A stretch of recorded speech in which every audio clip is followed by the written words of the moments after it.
From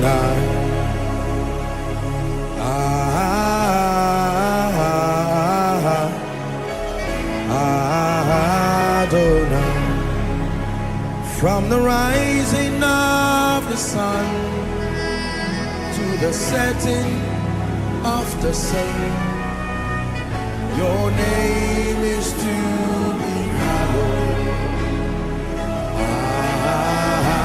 Adonai. Hallelujah. Let me give you number 3. Permettez-moi de vous donner le troisième point que nous apprenons de la part de l'apôtre Paul dans Éphésiens 3, verset 20.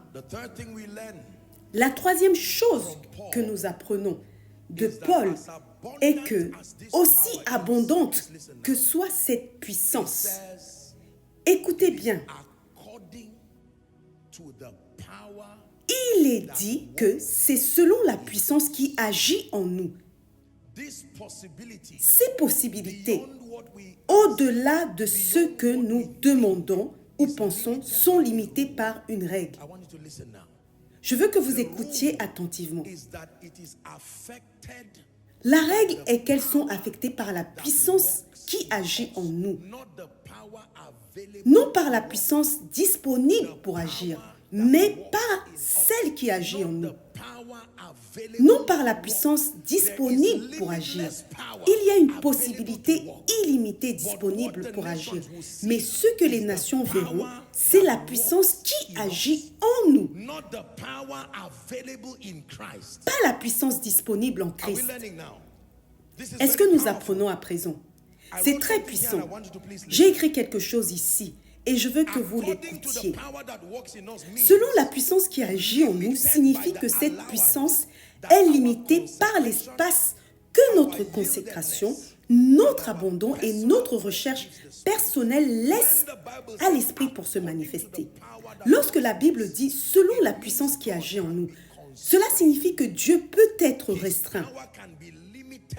Sa puissance peut être restreinte par l'espace que les saints permettent à cette puissance de se manifester.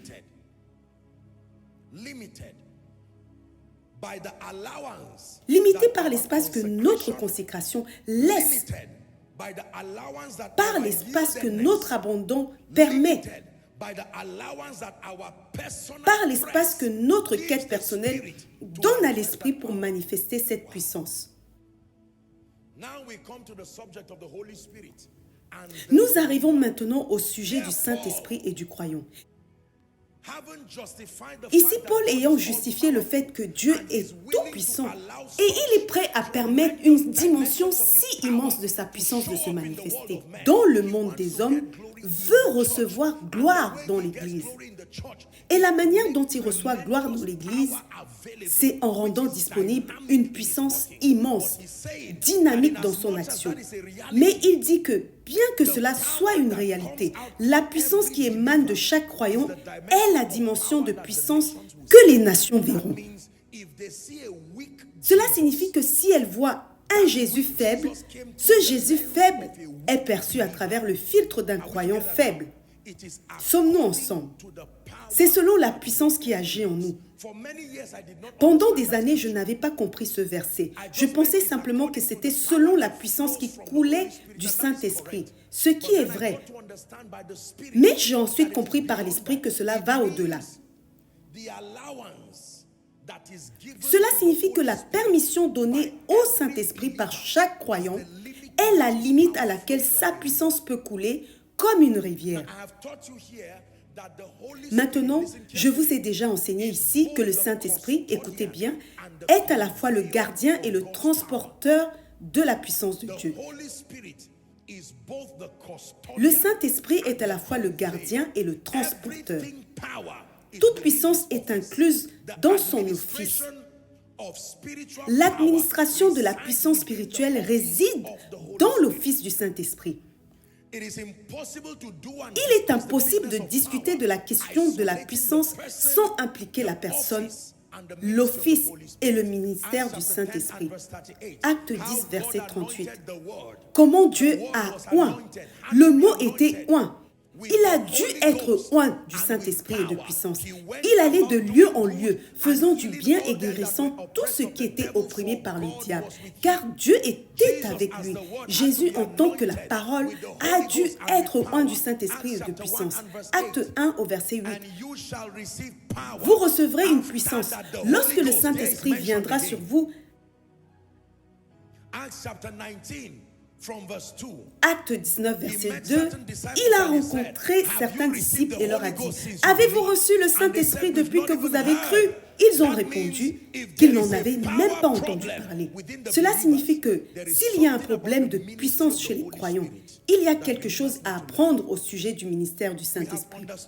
Nous avons bien compris la parole et honnêtement, il y a une très bonne communication de la parole de Dieu dans le corps du Christ. Mais je pense que beaucoup n'ont pas encore pleinement apprécié la personne et le ministère du Saint-Esprit. Je suis personnellement convaincu que c'est l'un des maillons manquants. Nous n'avons pas intégré une connaissance approfondie de la personne et du ministère du Saint-Esprit. Nous comprenons les principes, rien de mal à cela. Nous comprenons les mystères, rien de mal à cela. Mais nous n'avons pas engagé la personne et l'office du Saint-Esprit pour rendre une puissance immense disponible à travers nous. Aucun de ces hommes et femmes de Dieu, en particulier dans l'histoire moderne, qui ont été puissamment utilisés par Dieu, n'étaient éloignés de la parole.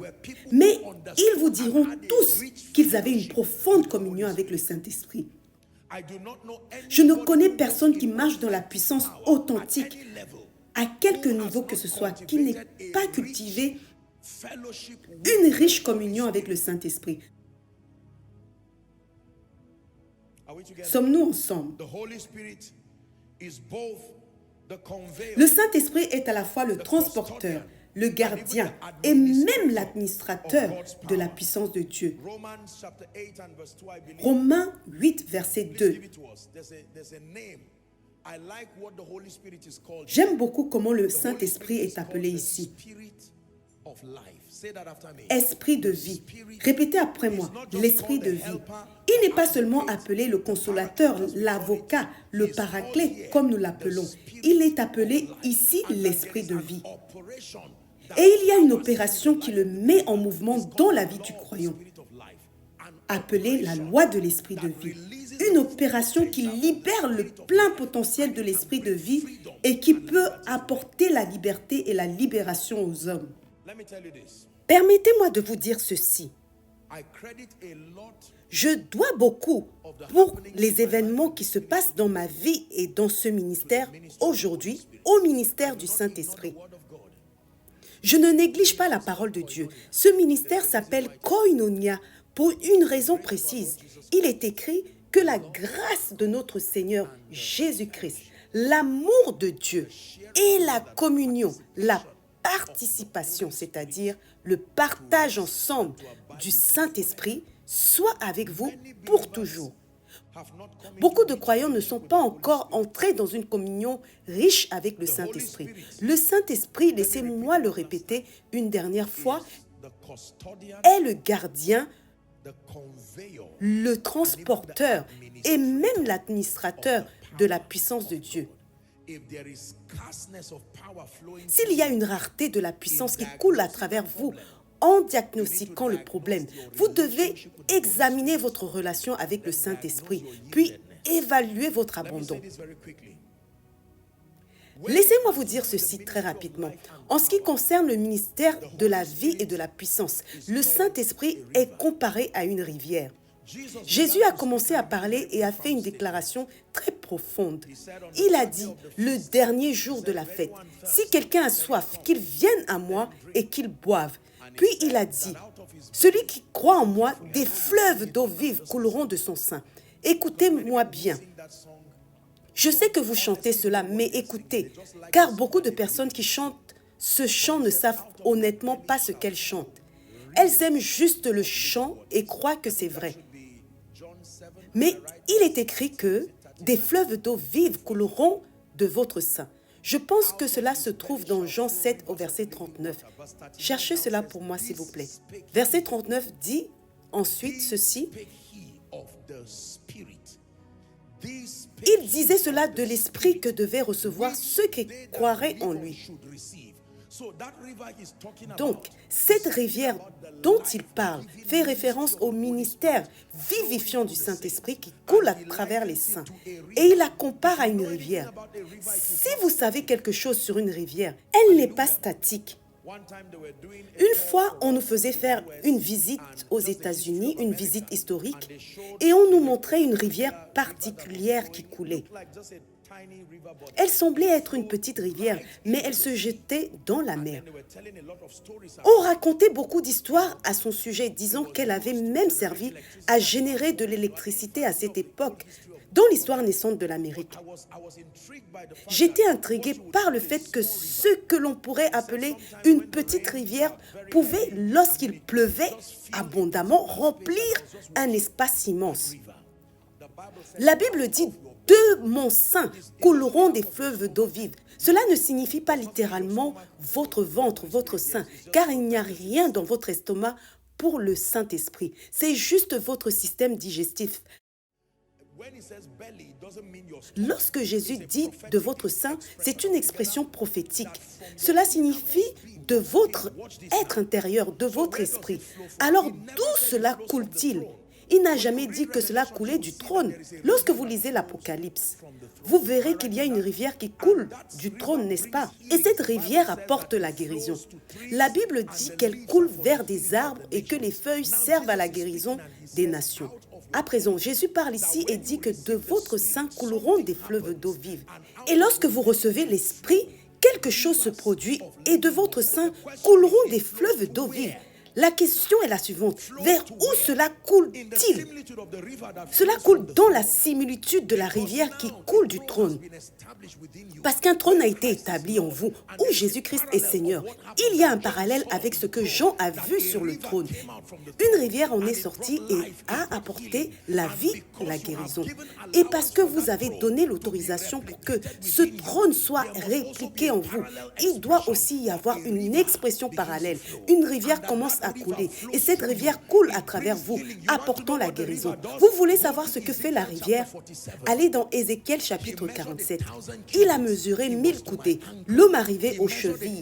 Il a mesuré 1000 autres coudées. L'homme arrivait aux genoux. Il a mesuré encore 1000 coudées. L'homme arrivait aux reins. Puis il a mesuré 1000 autres coudées. Et la Bible dit que c'était une rivière que je ne pouvais pas traverser. Et à mesure que la rivière coule, elle commence à donner vie à tout ce qu'elle touche. C'est ce qu'elle fait. Laissez-la couler ici, à présent. Il a mesuré encore 1000 coudées et c'était une rivière que je ne pouvais pas traverser car l'eau était montée, une eau où l'on pouvait nager, une rivière que l'on ne pouvait traverser. Regardez à présent le verset 6, s'il vous plaît. Il m'a dit, fils de l'homme, il m'a ramené au bord de la rivière, verset 7. Lorsque je suis retourné, j'ai vu beaucoup d'arbres sur les deux rives de la rivière. Verset 8. Ces eaux se dirigent vers le désert. Où se dirigent les eaux? Ces eaux se dirigent vers l'est du pays, dans le désert. Descendent vers la plaine et se jettent dans la mer. Donc l'eau. Les eaux signifient les hommes et les eaux de la mer sont assainies. Cela signifie que lorsque cette rivière coule, elle descend dans l'eau et cette eau apporte la guérison. Verset 9. Il arrivera que tout être vivant qui se meut partout où le torrent arrivera, vivra. Regardez ce mystère. Ce sont déjà des êtres vivants. Mais lorsqu'ils touchent cette rivière, ils reçoivent véritablement la vie. Ensuite, il est écrit, il y aura une grande multitude de poissons. Et ils récolteront. Encore une fois, dites récolte, car les eaux viendront et ils seront guéris. Tout être vivant qui se meut vivra partout où ira le torrent. C'est la puissance du ministère du Saint-Esprit. Lorsque le Saint-Esprit est autorisé à s'exprimer dans une personne, il y a deux façons par lesquelles le Saint-Esprit rend un vaisseau, un instrument digne de devenir un conduit de puissance. Premièrement, cela s'appelle le renouvellement. C'est une œuvre intérieure de l'Esprit. Ainsi, lorsque le Saint-Esprit vient, il ne vient pas seulement pour vous donner de la puissance. Le but est de vous donner de la puissance, mais cela ne commence pas par là. Prêtez attention, s'il vous plaît. Cela commence par la sanctification et le renouvellement. À présent, il y a deux niveaux de sanctification théologiquement parlant.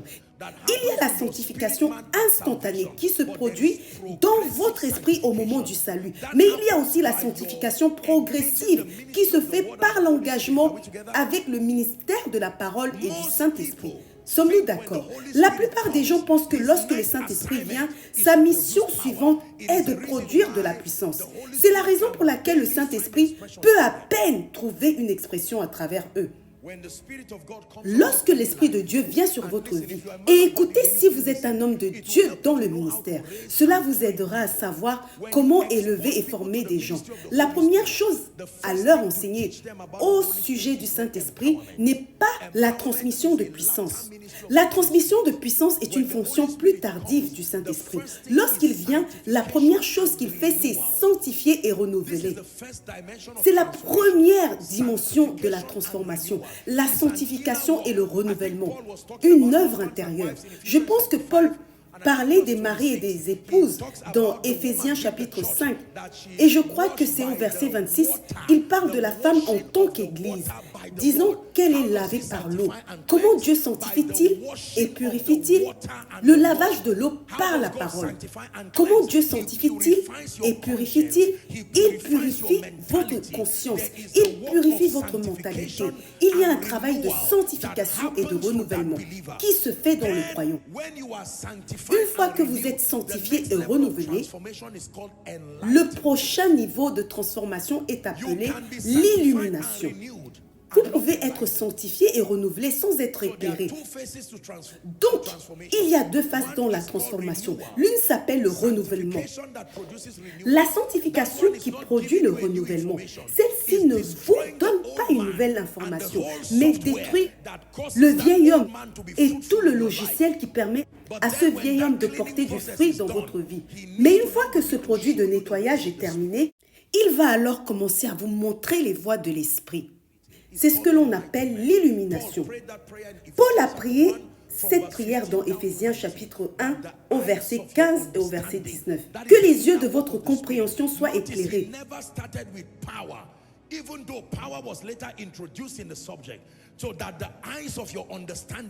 C'est ainsi que cela commence. Être illuminé, afin que vous sachiez quelle est l'espérance de son appel et quelles sont les richesses de la gloire de son héritage dans les saints. À présent, la puissance peut venir au verset 19. Quelle est l'infinie grandeur de sa puissance envers nous qui croyons, selon l'action de la force de sa puissance. Laissez-moi vous dire ceci, j'ai compris cela par expérience et par la miséricorde de Dieu. J'ai vu des gens violer cette formule et rester impuissants dans l'esprit.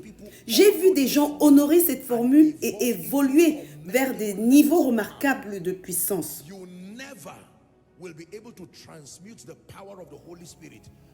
Vous ne pouvez jamais transmettre la puissance du Saint-Esprit au-delà du niveau d'alignement et de disponibilité que vous lui donnez en tant que canal.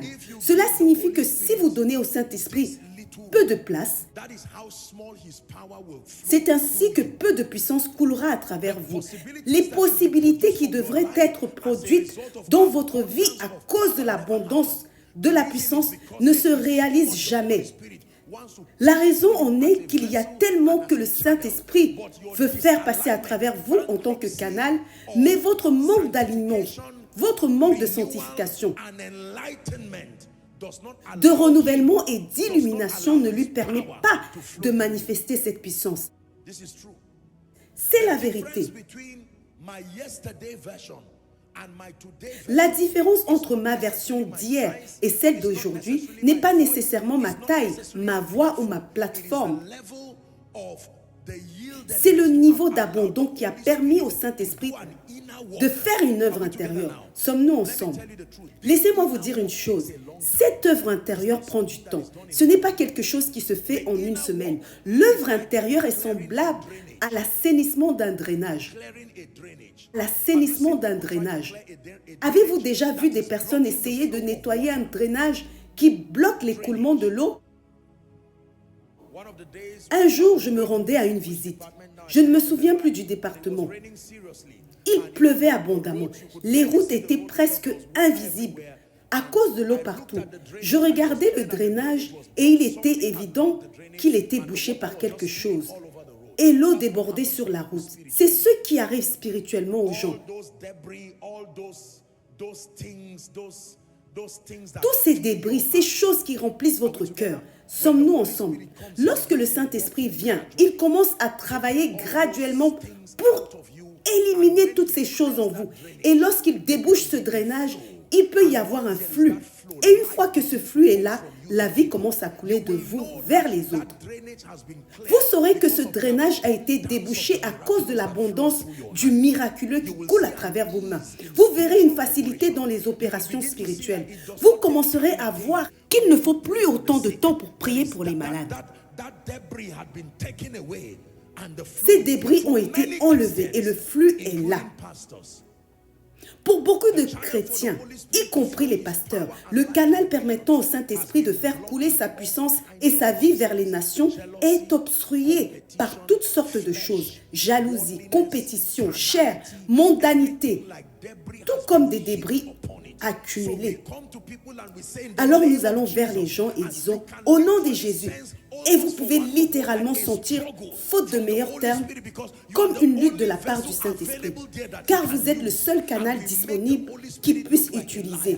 Et nous faisons paraître le Saint-Esprit comme un menteur. La raison est le désalignement des instruments, selon la puissance qui agit en vous. Les malades seront guéris à travers vous, non seulement selon l'abondance de la grâce, mais selon la puissance, selon l'espace que votre abandon permet. Lorsque j'ai découvert cela, j'ai commencé un projet de prière. J'ai dit, Seigneur, étends-moi, étends-moi. S'il faut changer l'outre, change-la, étends-moi. Car le genre de réveil que nous voulons voir tomber sur les nations ne peut pas passer par un canal étroit. Il faut une abondance d'eau vivifiante. Sommes-nous ensemble? Quelqu'un vient à vous et dit, je suis affligé par une malédiction depuis 100 ans. Elle a détruit mon grand-père, mon arrière-grand-père. Théoriquement, il semble que tout ce que vous avez à dire, c'est « Satan, va-t'en ». Essayez cela et vous voyez si cela fonctionne.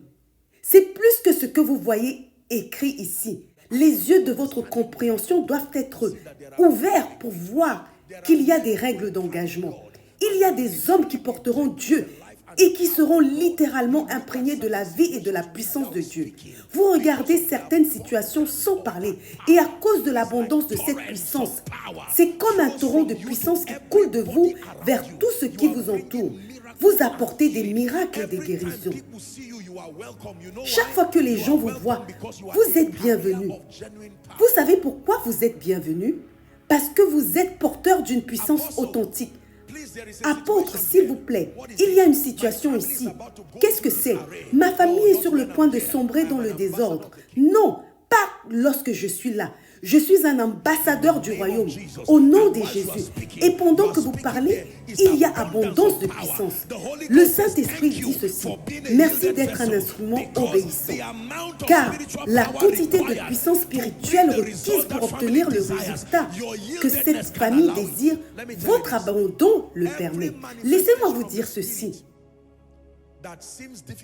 Chaque manifestation de l'esprit qui semble difficile à trouver à travers votre vie n'est pas nécessairement difficile parce que Dieu ne veut pas qu'elle se manifeste. C'est parce que le Saint-Esprit doit se contenter des limitations de votre abandon.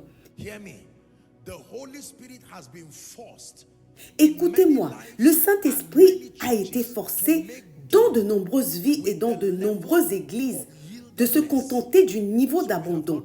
Nous n'avons donc pas pu voir sa puissance en tant que génération. Nous prions pour 100 personnes et peut-être 1, 2 ou 3, 4 obtiennent un témoignage, un miracle. C'est comme une multitude de gens affamés et assoiffés qui se tiennent devant un robinet et l'eau coule goutte à goutte.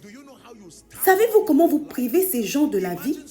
Imaginez quelqu'un venir avec un seau pour recevoir de l'eau de vous et l'eau ne coule qu'en gouttes. Le problème n'est pas le barrage. Le problème, c'est que vous n'avez pas su comment ouvrir cette valve spirituelle. Le Saint-Esprit vous a amené à l'église parce que certains d'entre vous, vos membres de famille, ne peuvent plus attendre. Ils ne peuvent plus attendre. Si cette puissance coule goutte à goutte, ils seront tous morts avant que vous ne deveniez obéissants. Vous devez étendre cette capacité. Lorsque vous ouvrez un robinet, parfois en moins d'une minute et remplir le seau, vous emportez le vôtre et une autre personne peut venir et remplir son seau. Mais pour beaucoup d'entre nous, nous avons accumulé des gens autour de la file d'attente parce que nous, en tant que conduits et instruments, nous ne nous sommes pas assez abandonnés. Or, à celui qui peut faire infiniment plus que tout ce que nous demandons ou pensons. Mais il est limité.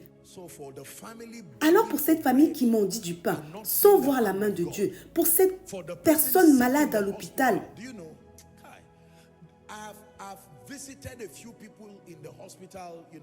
savez-vous, j'ai visité quelques personnes à l'hôpital au cours de mon ministère. Je n'oublierai jamais cette chère maman. Nous sommes arrivés à l'hôpital à cette époque. Et elle confessait la parole, confessait la parole. Elle disait à ses enfants, faites-moi écouter des Écritures. Elle venait du milieu de la parole de foi. Cette femme continuait de confesser les Écritures et pourtant, elle ne s'est jamais rétablie jusqu'à ce qu'elle meure. Lorsqu'elle est morte, cela m'a dérangée. Ce n'était pas la mort en elle-même, mais le fait que, honnêtement, si je n'étais pas né chrétien, j'aurais posé beaucoup de questions. Vous ne pouvez pas simplement balayer cela du revers de la main et le mettre sous le tapis. Une femme confessait la parole, confessait véritablement la parole et elle est morte. Quelqu'un priait sur un mouchoir, elle le plaçait sur sa tête, confessant « Je ne mourrai pas ». Mais tout continuait à s'effondrer jusqu'à ce qu'elle meure vraiment. J'ai dit non. Cela représente trop mal Dieu. Maintenant, je connais la réponse. La réponse est dans mon sermon ce soir. Selon la puissance, la différence entre Joshua Selman et T.L. Osborne n'est pas Jésus-Christ. Ce n'est pas le Saint-Esprit. C'est que l'un a décidé de ne pas seulement être un réservoir géant, mais une valve ouverte à pleine puissance. Tandis que l'autre laisse encore tomber des gouttes. Mon cri personnel à Dieu, c'est que, quoi qu'il en coûte, qu'il ouvre ce robinet. Il y a la soif dans le pays, la soif dans les familles, la soif économique, la soif spirituelle. Il y a des choses pour lesquelles les croyants ont prié et elles n'ont pas bougé. Il y a des situations qui semblent ne pas répondre et vous vous demandez pourquoi. Laissez-moi vous dire ceci. Lorsque vous dites « Seigneur, pourquoi avons-nous cru en toi, mais nous n'avons pas vu cette manifestation ?» Dans 90% des cas, à part quelques autres explications que nous considérons sous d'autres sujets, dans 90% des cas, ce qui arrive aux hommes n'est pas un reflet de ce que Dieu voulait voir arriver. C'est le manque de puissance. Alors la prochaine fois que vous direz « Dieu, utilise-moi », ce que vous êtes en train de dire, c'est « Dieu, étends-moi, étends-moi, étends-moi ». Afin que lorsque je me tiens devant un malade, qu'il y ait suffisamment de puissance pour couler. Lorsque je me tiens devant quelqu'un traversant des difficultés économiques, il peut faire ce qui est humainement possible, mais je peux déposer quelque chose de divin sur sa tête. Sommes-nous ensemble? Je prie pour vous, au nom qui est au-dessus de tout nom, et par la puissance qui a ressuscité Christ d'entre les morts, alors que l'Esprit de Dieu est en train de recruter des hommes pour cette école unique de l'Esprit, qui fera émerger une certaine espèce de croyants, des croyants qui deviendront des hôtes dignes de sa présence et de sa puissance. Je prie pour vous, par sa miséricorde et par votre détermination, may you be found to be one of those students. que vous soyez trouvé comme l'un de ces étudiants, que vous soyez trouvé comme l'un de ces étudiants, que vous soyez trouvé comme l'un de ces étudiants, au nom de Jésus-Christ. Pray. Faites cette prière en Do disant, that inner work in Seigneur, me. fais cette œuvre The work intérieure of en moi, purifying, l'œuvre de the work of purification, cleansing, l'œuvre de the work nettoyage, of renewal, l'œuvre de the work of renouvellement, enlightenment. l'œuvre d'illumination. Expand my capacity Élargis in ma the capacité spirit. dans l'esprit. Réaligne-moi, Réaligne-moi, réaligne-moi, réaligne-moi, in the name of au Jesus. nom de Jésus. Shalabaka parantos kabrateke balak. Ratakata pratakata veleke paratokodos. Lebrantas kaparantos kia de balakatos. In the name of Jesus. Au nom de Jésus. In the name of Au Jesus. nom de Jésus. Amen.